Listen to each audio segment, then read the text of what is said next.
है। तो क्या तुम इन पत्थरों से उम्मीद रखते हो और अपने असल खालिक को भूल जाते हो? भीड़ में से एक आदमी गुस्ताखी करते हुए बोला, मोहम्मद, क्या तुम हमें अपने बाप दादाओं का दीन छोड़ने को कहते हो?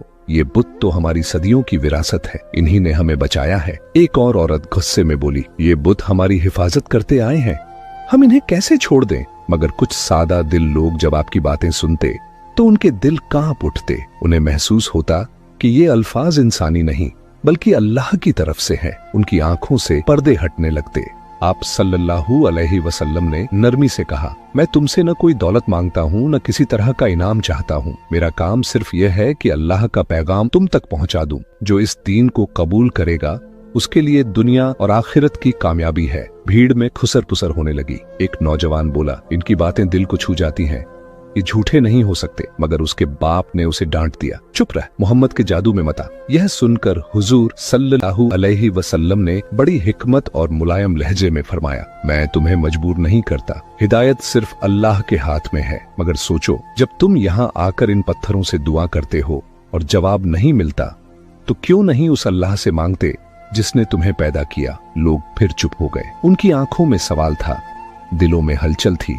कुछ चेहरों पर गुस्से की लाली थी, मगर कुछ दिलों में रोशनी उतरने लगी थी। यही इस्लाम की दावत का असर था, जो पत्थरों के सामने झुके इंसानों को भी सोचने पर मजबूर कर देता था। क्या सचमुच हमारा असली रब यही बुत है या कोई और है जो हमें देख रहा है, हमारी आवाज सुन रहा है? मक्का की वो बुढ़िया अब और भी परेशानियों में घिर गई। पहले तो वो दिन रात नबी पाक सल्लल्लाहु अलैहि वसल्लम के खिलाफ झर उगलती, लोगों को डराती धमकाती और कहती, मोहम्मद से दूर रहना, वो जादूगर है, वो धोखा देते हैं। लेकिन अब हालात बदलने लगे थे। उसके अपने गली कूचे में वो लोग जो कल तक रह जाऊंगी, उस रात वो सो न सकी। करवटें बदलती रहीं। कभी उसे अपने बेटे की याद आती जब वो बचपन में बीमार पड़ा था और वो हुबल के सामने जाकर गिड़गिड़ाई थी। उसके दिल में आता, अगर हुबल ही मेरा रब है तो मेरी दुआ क्यों असर न कर सकी? मेरा बच्चा तो दवा से ठीक हुआ था। लेकिन फिर वो फौरन उस ख्याल को झटक देती और जिद में कहती, नहीं, ये मेरे बाप दादाओं का दीन है, यही सच है। मगर अब उसका यकीन डगमगाने लगा था। सुबह होते ही उसने एक फैसला कर लिया, अब मैं मक्का में नहीं रह सकती। यहाँ तो मोहम्मद का असर बढ़ रहा है, लोग दिन ब दिन मुसलमान हो रहे हैं।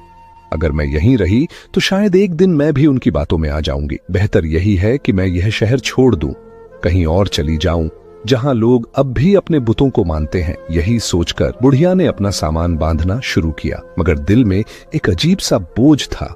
उसने मन ही मन कहा, जाने से पहले मुझे अपने खुदा हुबल के पास जरूर जाना होगा। तरह बुतों के सामने झुकते थे, अब खुलेआम कहने लगे, हम मोहम्मद सल्लल्लाहु अलैहि वसल्लम पर ईमान लाए हैं।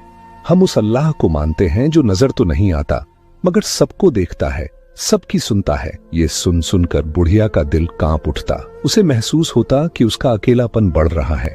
रात के सन्नाटे में वो अपने घर में अकेली बैठी रहती। मिट्टी के दिए की हल्की रोशनी उसकी झुर्रियों वाले चेहरे पर पड़ती। वो अपने माथे पर हाथ रखकर आहें भरती और सोचती, ये लोग क्या कर रहे हैं? क्या सचमुच मोहम्मद के पास कोई जादू है कि लोग एक एक करके उनके पास खींचे चले जाते हैं? कल तक मेरी पड़ोसन जो हर वक्त बुतों के सामने झुकी रहती थी, अब कहती है मैं सिर्फ अल्लाह को मानूंगी। और वो जवान लड़का जो हुबल के नाम की कसम खाया करता था, सबके सामने ऐलान कर चुका है, अब मेरी कसम सिर्फ अल्लाह के नाम की होगी। ये सब देखकर बुढ़िया का दिल हिल जाता। वो कांपती और कहती, अगर यही हाल रहा तो एक दिन मैं